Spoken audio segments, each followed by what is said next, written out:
This is a continuation of the other video that I made on karma and law of attraction and manifestations in our life, or the power of prayers in our life.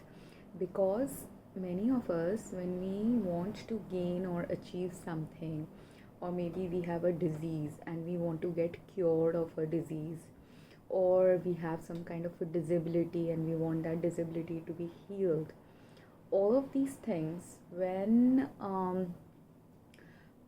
it is the divine timing of the healing of those things, that is the time when usually we will be able to achieve what we had prayed for or wanted to manifest in our life. But this divine timing is something sometimes many of us fail to realize about our life, and the significance and importance of this divine timing. And this divine timing is also associated actually with our karma and dharma, because of which when we are awakening, when we are in a spiritual journey, when we are on the life path towards ascension, at that time we have to contemplate on the karmic consequences of the things we are manifesting in our life. That's why many people, when they are awakening, when they are in the ascension journey, when they are praying to God for something to manifest in their life, or they are doing these manifestation exercises where they are writing on a journal what they want to envision, or they are meditating and envisioning a particular future for themselves. Now, if you look at many of these books and knowledge related teachings that have been taught in the past regarding all these principles, there is something actually core essence and spirit of these manifestations that is missing from these exercises. Most of these exercises have been written in a way as if you just do it and you will get it. And it's true that when you are in the less spiritual track in life, when you're not in the path to ascension, when you're not in the path to awakening, when you are a little bit unconscious and unaware human being, at that time, if you practice these manifestation things at the easy basic level of our life, when we are at a younger stage of our soul life on earth, at a time some of these manifestation exercises work immediately or instantly for us. That's why there are some people who consider themselves very powerful manifestors and healers also, who are able to, if they want to heal someone, if they want to heal their own bones, say they had a fractured bone and they have learned this technique of healing from ancient texts, when they are doing the healing exercise, some people are instantly able to heal using Reiki and energy healing their fractured bones. Whereas there are other people who will try and try, but they can't heal themselves. Or even if they try the same practices, the same Reiki, the impact of the Reiki doesn't work on them. Then there are those who have prayed to God that, say, they had some disability and they want to again become physically fit.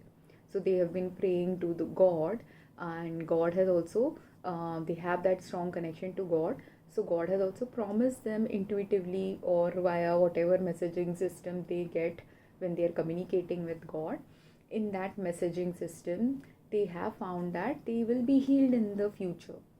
But the day when they will be healed, they don't know, and which causes sometimes people to get disappointed.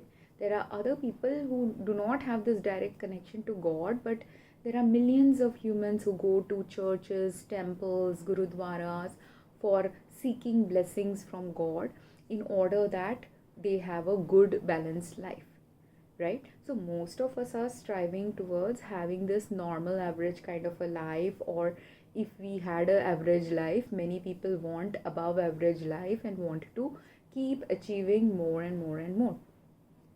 But there has to be a balance on earth.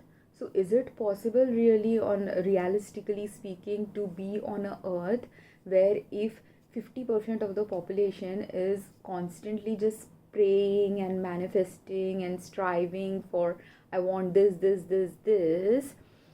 in order to maintain the balance with those 50% people who are always taking and gaining and receiving things from others, are there going to be another 50% of people on earth who are constantly just giving and they are not receiving anything? They are the ones who are constantly giving.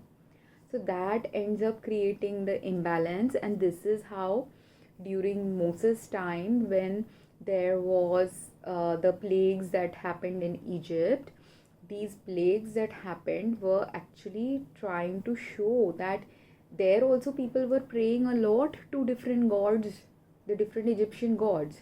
And in the story they distinguished that Moses' God was more powerful. That's why he was able to take the Jews away from Egypt and from their slavery. But the main thing that is lost in that story sometimes, or maybe it's not lost, but people haven't reconsidered this fact in this story, is the fact that what was happening to the Jews in Egypt when the pharaohs were ruling there was an imbalance was created. The Jews were not asking for much. They were willing to do a lot of laborious work for the pharaohs, whereas the pharaohs were constantly just praying and seeking and constantly asking for a lot and a lot and a lot.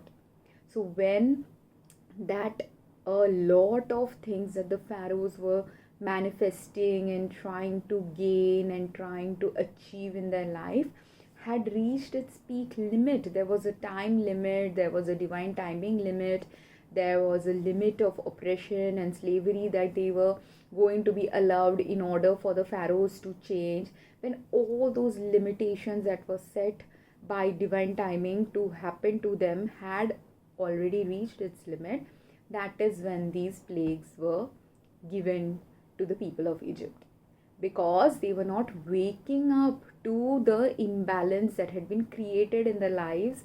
And it was a story about the Jews and the pharaohs, but there were also possibly many other tribes and other population group who were present in Egypt at that particular time, who were also in the midst of this whole thing where this imbalance was created.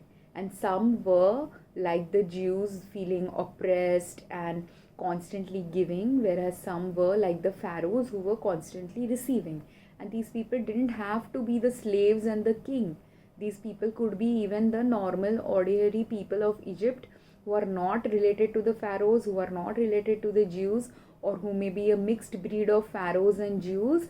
But these mixed breed people and other tribes, because I don't know the historical thing of this era in which this occurred in Egypt, but this is principally what happens globally to many people. The same thing that happened to this Egyptian civilization is also the same kind of thing that was happening in the story of Ramayana as well, where the reason why Ravan was killed is, one thing was Ravan was also doing this extra and excessive manifestation of creating this golden kingdom. Egyptian pharaohs were doing the same thing. If you look at Egyptian pharaohs and if you look at Ravan, they are very similar. And one story happened, unfolded in Africa, another story unfolded in India. But essentially the same human hubris and free will and ego can create humans who follow this similar trajectory of wanting things, gaining things, winning things, being the most powerful about something, having the most luxury and other gold and other wealth. All these things were very common to the pharaohs as well as to Ravan and his clan. That's why the Ramayan battle had to occur, so that that imbalance that was created between the ordinary people and the people who were constantly giving. Because if someone is constantly manifesting something and gaining something, be it power, wealth, money, luxury, women, whatever people are trying to get access to constantly, and when they are subjugating other people and not realizing the basic dignity of human life, which is what the pharaohs were doing, they failed to uphold the basic dignity of the people who were doing the backbreaking labor for them.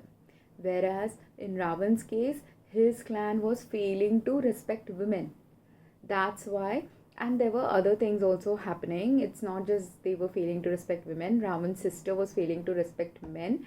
So essentially, the genders of his family were not respecting the importance of the other sex in their life, and because of which as well, Ravan's kingdom had to crash and fail, and people had to die in a war.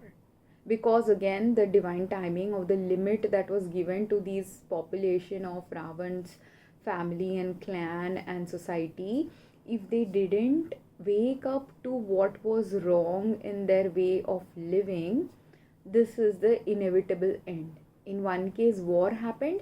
In another case, instead of war, plagues and famines happened. And because this is the natural calamities, wars, strifes, infightings, these are the ways in which something will crash and burn if people involved in those dynamics do not wake up to what is going wrong with their life. It could be something that had, whatever the pharaoh, the last pharaoh who faced Moses, he was just the sum total of all the things that other pharaohs were doing in the past. So he must have done, if he was, I don't know which number pharaoh he was, let's say he was the 10th pharaoh. If he was the 10th pharaoh of Egypt at the time, before him the 9 pharaohs who came, they also did something wrong, something wrong, something wrong. And the next generation kept propagating that wrong, because of which ultimately there is going to be one generation who will have to crash and bear the crashing of that civilization. Same way in Ravan's case, Ravan was manifesting everything. Maybe all of his family were not doing the same thing, but even though Ravan was manifesting a lot of power and everyone else was not doing it to that extent as Ravan, but there were other people in his clan who has his genes, who has his family similar way of thinking and living and doing things in life, which according to God was not the right way or not the balanced sustainable way of living.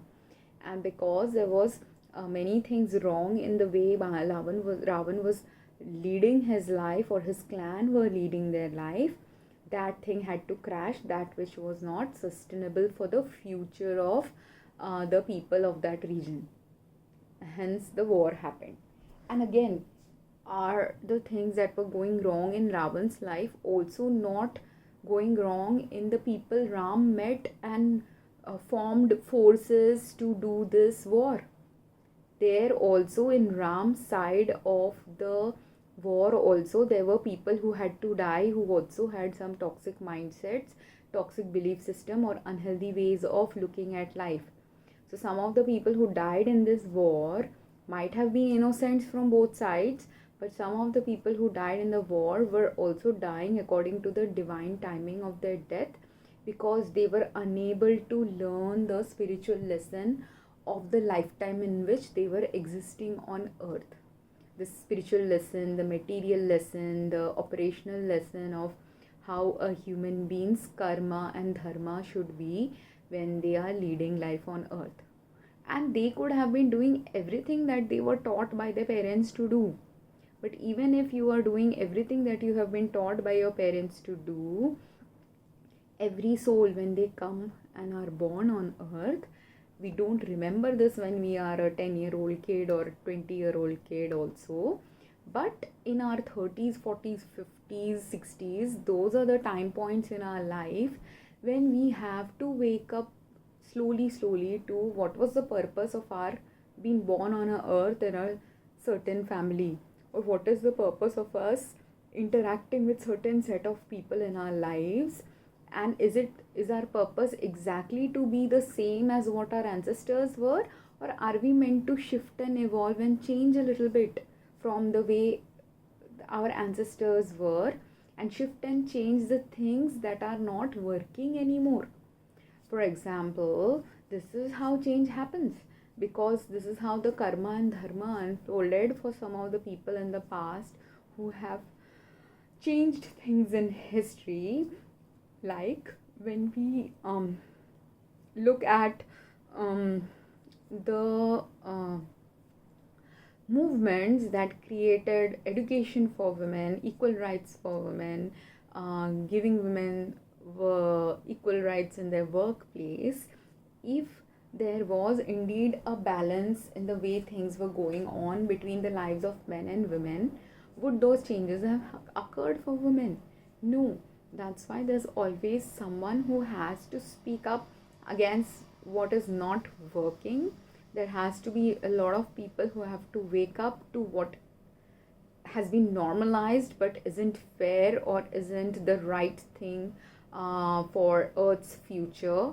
If you wake up, then you get to awaken, become conscious, you get to ascend. But if you don't wake up, then you don't get to awaken, then you don't get conscious, then you are either going to descend or you are going to die while living on this earth. This is the basic principle of life on earth, which many people fail to recognize or understand about their life on earth. And they will eventually recognize it when they die. After death, you will realize all this, what I'm talking about. But there are some people who are not meant to die yet, and they need to wake up also, because there's a sole purpose to their waking up. So when you are on the awakening journey, ascension journey, that's why you have to understand karma and dharma at a deeper level. And you can't simply make your karma and dharma about what you prayed to God about, or what your spiritual teacher is telling you to do, or what your it's not simply about what you ask to keep receiving in life. Because if it was simply about keeping on receiving, then there wouldn't be so much imbalance on earth. Because sometimes you have to receive and sometimes you have to give. This is another thing why I am going to say something very controversial, possibly, if people didn't realize this, but this is the practical aspect of what happened with Jesus. Jesus was giving people free loaves, free healing, free blessings, taking them off their misery of whatever karmic problems they had on earth. And yes, he had indeed come on earth to take away people's suffering. But there is a right way to take away suffering, and there's a wrong way to take away suffering. And when he was crucified at that time, possibly something wrong was going on, which is why he had to be crucified, and which is why he eventually forgave everyone. Because in that killing of his also, in that crucifixion of his also, which was very cruel, which is very unfair, which was betrayal filled, which was very painful, which was suffering filled, one purpose was he didn't forget God. He trusted God that this was the right path. Second thing, he did not hate or put hatred in his heart against those human beings who were crucifying him. Thirdly, he was willing to take up the cross and bear the sin of all the people who were involved in this betrayal. So he was essentially trying to take up the burden, karmic burden on their behalf. That is what Jesus did. He took the karmic burden of the choices these people had made, and all the karmic burden of the people he had healed. Because this is the second thing. What happens is, when we heal someone, you end up taking a little bit of their karmic burden as well. This is what I realized in very recent times, that if I try to do some healing on someone, if I'm doing it according to the divine timing, I don't have to take any karmic burdens. But if I healed something which was misaligned with the divine timing, or I healed without understanding the consequences of the way in which I was healing someone, then some karma gets created. And then you will end up facing the karmic consequences of what they were facing while you were trying to heal them. And this thing I don't want to explain too deeply right now, because It's a very personal thing that's happening right now, and I don't know how much this will resonate with people who haven't really done healing.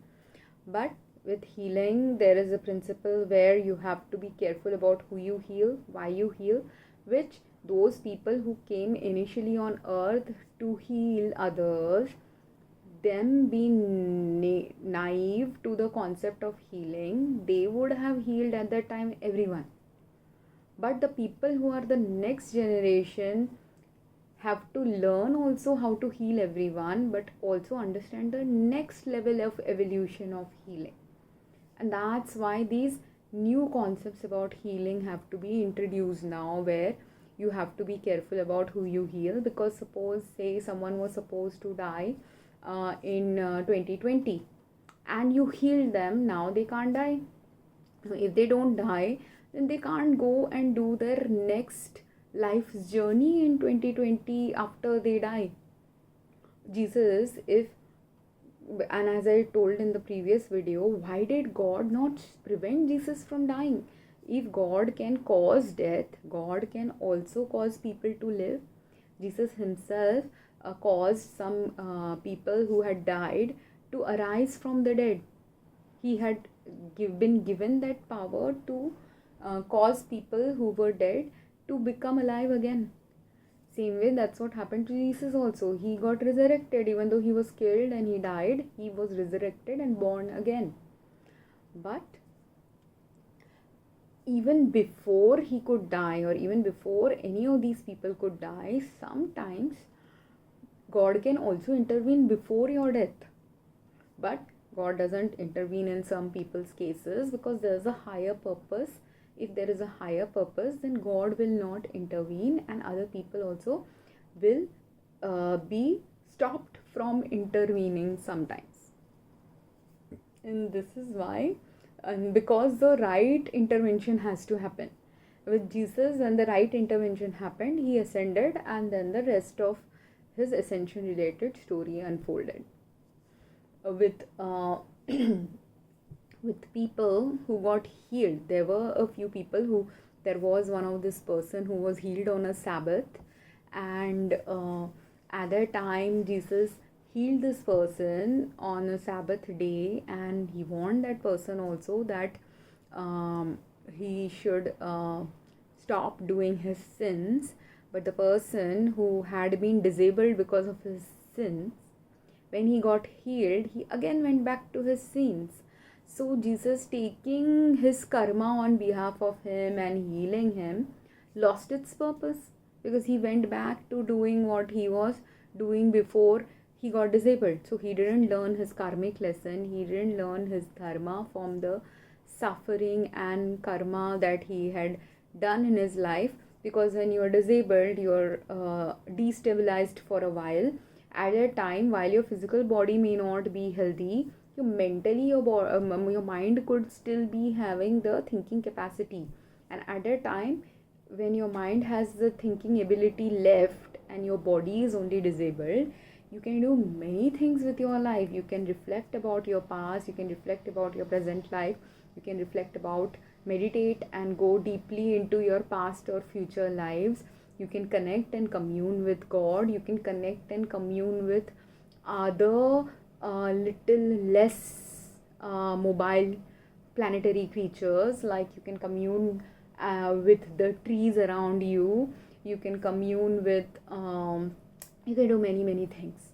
It will be individual specific, but these realm of possibilities that can open up to someone when they are disabled. Or you can also, while you are disabled, also reflect on the life of all those people who have mental and physical disability, or were injured, or were went through something in their life that led to their disability, and you can even contemplate on how to help them in the future. All these things, while you are resting and disabled, if you are mentally able to think all these things, reflect on all these things, open the doors to all these opportunities, and you have opened the right doors related to the soul purpose, which is aligned with your divine path, then nothing will stop you from getting healed completely. You will completely get healed, and all these reflections will materialize then into the fruits of your labor in a way it is meant to materialize. And not just for you, because everything in life is not simply for one individual. It is about that individual, and that individual in relation with the people who love them, people they love, people they are meant to meet up in future in their life someday, and meant to influence them in some way.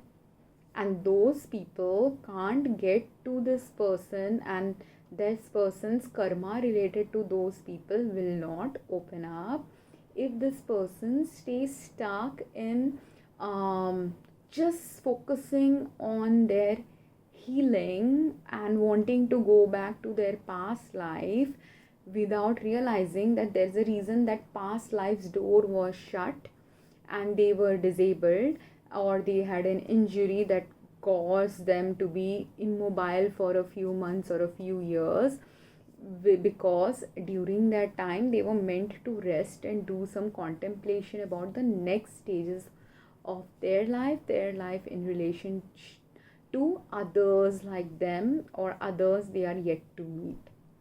And when you have served your, and this is there in everyone's soul plan when they were born on earth, before they were born on earth there was a soul plan for every individual, but that soul plan can only unfold when you do the things necessary for that soul plan to unfold. Like, say, when we have to graduate from 12th grade or 12th standard in high school, when we have to graduate from 12th grade, do you have to go through first to 12th grade 12 years of education before you will appear for the 12th exam, and then after appearing for the exam and passing through the exam you become a high school graduate, right? But if you didn't go through 12 years of schooling or 12 years worth of schooling, didn't pass all the different years of schooling levels that are needed for you to get this certification, you just directly went and decided, I will not study first grade, second grade, third grade, nothing, I'll just directly study for the 12th grade and then give my exams, will you be as successful or as knowledgeable as someone who went through all the 12 grades? Or say there are some people who skip the grades, they go from 1 to 10, first grade to third grade to fifth grade to 12th grade, whatever, they skipped some grades because they were very smarter than high level smartness was there in them, so they kept studying a lot and finished 2-3 grades in 1 year instead of finishing each grade once a year, and they could have graduated and become the first person to have graduated from high school, but at 10-12 years of age, because there are some people and kids who have come up like that, who have done that, whose parents have homeschooled them or whatever they have done, they have managed to graduate in 10-12 years of their life. But if they were only studying for 12th grade and didn't enjoy the other aspects of life other than this 12th grade, and there are not just 12th grade students, there are 10-12 year kids who have done PhDs also nowadays. But what has been lost in that kid? That kid lost the complete essence of just being a kid for 20 years of their life. 18-20, when you pass through 12th grade, usually you are about 16 to 18 years of age in some country. So whatever is your age, about, let's say, approximately when you graduate you are going to be a 16-year-old. So if not 16, sorry, 18-year-old possibly, 16 is, I don't know in which country it will be a 16-year-old, but in India it will be 12 plus 6 or 12 plus 5, so you will be at least 17 or 18 years old in India when you graduate from 12th standard high school. So when you are graduating from 12th standard, 12th grade, at that time, in those 12 years of schooling, you're also meeting, and not just 12 years, we also have preschool. So most people have at least 13-14 years of schooling also. So when you have graduated with these many years of schooling, preschool, everything, in those years you also made friends, you interacted socially with other people, you got to relax as a child, you got to enjoy life as a child, you got to sleep, you got to have fun, you got to play video games, you got to play whatever the fun things also kids do. You were not simply studying, and that is the appropriate age appropriate thing to do. Even though you might be a smart kid, just passing through a exam at a early age, even though there are many child prodigies like that, not simply regarding PhDs and 12th grades and other things like that. There are also child prodigies who are great musicians. There are child prodigies who are also getting trained in Olympic sports and things like that. But what is lost for them is their childhood. And if it is lost, if they didn't get this initial 18-20 years of just being a normal child, you think they are going to be able to live their entire life never wanting to be this child version of themselves? Or will they eventually want in their future to have a childhood that they didn't get when they were young? Right? They will. Because when I said in that Hinduism thing, in Hinduism, let's say you were on average at that time when all these texts were written, people were having 80 to 100 years of living. So if you are a 100-year-old, if your lifespan was supposed to be 100 years, and you divide your life into 4 quarters, the first 25 years of your life you are supposed to be a child and a youth, just enjoying the carefree, immature way of living.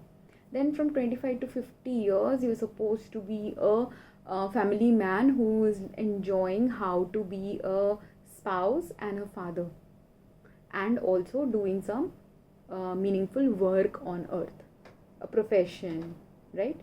So from 25 to 50 years, that is what you are supposed to be doing. Then from 50 to 75 years, what are you supposed to be doing? After you've had a good professional life, you're going into the tail end of your life, so maybe you're supposed to teach whatever you had learned about living to your kids now, who are now in their 20s and teens. Or from 50 to 75 years of life, you should be teaching others, you should be educating others, you should be socializing and helping others. You could be also starting to take care of your grandchildren, if you have any grandchildren. If you're not married, you could still be mentoring others and guiding others, which is what 50 to 75 years of age should be ideally. And you should be slowly winding down your karmic contracts, start reflecting on your karma on earth, things like that. And then from 75 to 100 years of age is when it's your retirement age. You should have retired by then from doing not just professional work, but even family life work should also be retired for you. Someone else should have taken over by then. From 50 to 75 years, the reason why you're teaching other people is because someone else has to take over for you now. So those people whom you have to mentor, they have to take over from you, because you have to now start slowly preparing from disengaging from earthly materialistic life. That's why you have to teach someone whatever you have learnt, if that wisdom hasn't been yet taught to others. You have to teach it to your family, you have to teach it in your workplace. So why is the retirement age also in so many countries between 60 to 70 years of age? Because of this reason. First 10 years you start mentoring some good pupils, and after you have mentored some good pupils in the first 50 to 60 years of age, now from 60 to 75 years, depending on when you're retiring, at that time you slowly start handing over the work responsibilities, house responsibilities to those people whom you're mentoring. Mother-in-laws will start giving the daughter-in-laws their houses control, should be starting to do that from their 50s. Father-in-laws could slowly teach the son or the grandson certain things, that they had learned that they had never taught them. Or if you're not a mother-in-law and a father-in-law, you're a very working professional man or woman, you teach it to your juniors. This is what you're supposed to be doing until 75. And then from 75 to 100, you're supposed to completely, slowly detach from life, become more spiritual. And this is assuming you have a 100-year lifespan. If you have a 80-year lifespan, you will automatically see God will make you go through these stages sooner in life.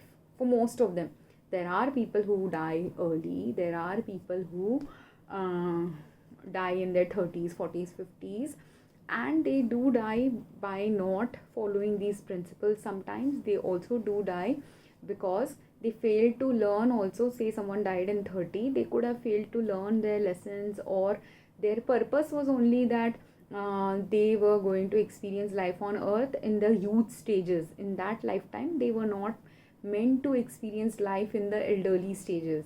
Because of that soul contract, some people can die. Some people can die because there were certain reasons for them to stay alive or not stay alive. If the criteria that was needed for them to stay alive was not fulfilled, like the karma associated with them around the people who are there in their life, if that karma is not working out the right way, again they will die at a particular time sooner than maybe they wouldn't have died if the people around them had understood what was needed for them to do the right karma for this person to survive.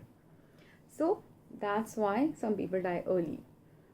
There are some kids and babies who are born and they die in the womb only. They don't get even born on earth because of this reason. Because their soul only chose to be on earth for a brief few months. There are some, or they chose to be in the body of a particular mother for a few months for a particular higher purpose, and that's why that person died.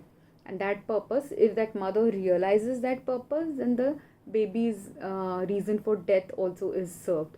But if the mother failed to realize in that lifetime, or the mother and their family failed to realize why this baby had died, then it will take for them a few lifetimes to learn that lesson. Because there's always a reason for anything that happens, be it the bad, be it the good, be it the ugly. But most of us, we are so stuck on just the good. We just want the pleasures, we just want the good things in life, we just want the comfort in life, and we are so averse to the discomfort or the suffering, or we feel sometimes it's not even suffering, but we ascribe suffering to something that was just meant to be a lesson, or the suffering was just meant to be in our life for a few months or a few years for us to teach something, and then for us to also let it go. Because it is human to suffer, it is human to feel grief, it is human to experience pain, it is human that when we are in a physical disability, mental disability, we have a chronic long-term illness, it's very natural for us to want to get out of that suffering. We don't want to stay in that body, we want to get out of that suffering phase. That's why we are praying. Or if we wanted money and material gain, we feel we are suffering if we don't have the same money as a millionaire. There are many people who suffer like that. But why do you have to suffer the same as a millionaire? Do you know how much a millionaire has to suffer also to even retain that millions in their life? Are you ready to do that level of work they have to do to retain that million in their life? Are you ready to make the right deals and soul compromises that person needs to, complex thinking that person has to do in order to become a millionaire? If you're not able to do that complex set of things that a millionaire has to do, should you become a millionaire? And even if you do end up becoming a millionaire at a younger stage in life than they became, it doesn't mean you are successful in life. It just means you got a million according to your wishes. But what do you do with that million also again determines whether that million was of any value at all in your life at the spiritual level or material level. Not just to you, but to your friends, to your family, to everyone associated with you. And that's why law of manifestation sometimes doesn't work, or after it has worked it will fail after a few months or a few years. Or your prayers, when you think that your prayers are getting answered and it has been getting answered for 10, 20, 30 years, someday the prayers might stop getting answered if you had failed to learn the lessons associated with the blessings you got. Because Ravan got a lot of blessings, right? Ravan kept manifesting a lot of things in his life. He kept getting more and more and more and more power. But one day, that power he had, even if he was the most powerful person on earth at that time, despite that, God had to create someone who would end up being his Achilles heel and end up killing him, because the time for his manifestations had ended in that lifetime. That's why, even though until the day he died, he had all the power in the world, all the luxury, all the power, all the material things he wanted, he got in his life. There was a day after which he can't get access to it. That's what it was. There was also many people doubt, right, that whether he slept with Sita. And the thing is, there was the power of the female divine goddess in her. So he, try as he might, he couldn't have touched her. This thing no one realizes because people don't believe in the power of God. But it is true. If Moses can kill and cause plagues, if Jesus could resurrect after being dead, Sita also was protected from being sexually assaulted or sexually violated by Ravan, which Ram, not completely being in his divine self, didn't started giving more credence to the negative thoughts of the gossip surrounding Sita. Or Ram, even though he might have realized, he might have been in his divine self and he realized perfectly that his wife is innocent and he had faith that his wife was not violated, he didn't have the courage to speak about it in that lifetime about Sita. And because he didn't have the courage to stand up for his wife in that lifetime, when Ram and Sita again will come up in some other lifetime, where it's absolutely crucial that he has to stand up for his wife, will he have to take that mantle up or not? He will have to. If in a particular lifetime you didn't stand up for a spouse that you were meant to stand up for, and he was the king, so he could have easily stood up for his spouse and changed and altered, he and she both, they both could have changed things for their kingdom by slowly shifting the narrative about how infidelity is looked at in the right ways. Not infidelity is wrong, there's no question about it, but just accusing anyone of infidelity is the wrong thing to do. So that's the narrative they needed to shift in that lifetime, but they couldn't do it. But maybe in another lifetime, when they are leading lives as ordinary humans and not as a king or queen, they will do it. We won't even know where Ram and Sita are currently in current earth, but they might be doing it right now for each other. We don't know.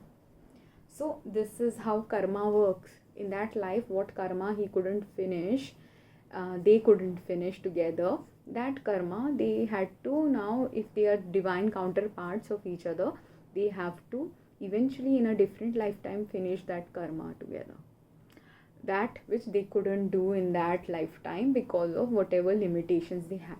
And these limitations, God knows that people will have these limitations, these belief systems that they have to shed to change the narrative about something that is difficult to change. But for that reason only Ram had so much social support. He had 3 brothers, he had sister-in-laws, he had 3 mothers to learn from directly and indirectly. But he chose to learn from the mother who was more into the strict belief systems. He learned from only his father. He didn't learn from the women in his life. He didn't learn from the feminine energy related things that he had to learn. which because he didn't learn it in that life, why do you think in a next life Krishna was so popular with so many women? Because in another lifetime of Ram, when he was born as Krishna, he had to understand the feminine energy at a deeper level. So he came in that lifetime with the purpose of understanding the feminine energy at a deeper level. That's why also Krishna was able to protect Draupadi from being raped. Something that he couldn't understand in that previous life, that Sita could have been just stopped from being touched by Ravan. He himself did that in that lifetime when he stopped Draupadi from being insulted when her clothes were being taken away from her. But he himself performed that miracle. God can perform that miracle from above, but God can perform that miracle via another God avatar while on earth as well. So, what he didn't learn in that previous life as Ram, he finally learned as Krishna. And again, what else he didn't learn as Ram and Krishna, in another lifetime they will learn next, which is how it works on earth for everyone, including even avatars of God, because the density on earth is so high. All of us sometimes fail to realize the complete purpose of our lives when we are leading life on earth, or if we are realizing say 90% of our purpose, there's still always some 10%, 1% thing that we may have missed because we were in a human form while on earth. And being human means we will always have some mistakes happen in our life.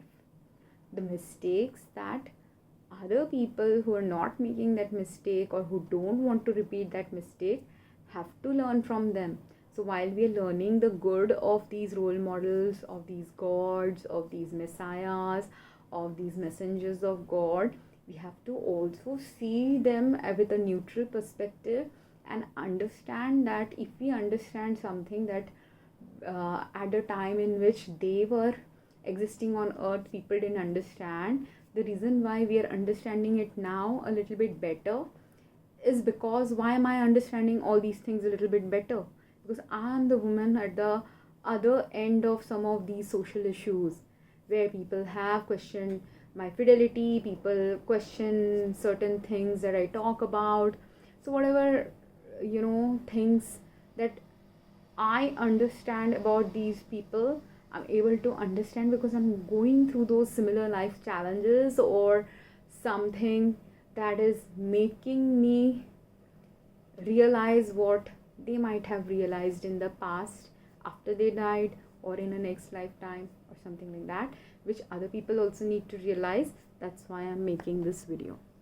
So our karma is what we are doing on earth, and while we are doing the karma, if we haven't fulfilled some of the karmic things related to our purpose on earth, that is when certain things that could have opened for us, those doors couldn't open.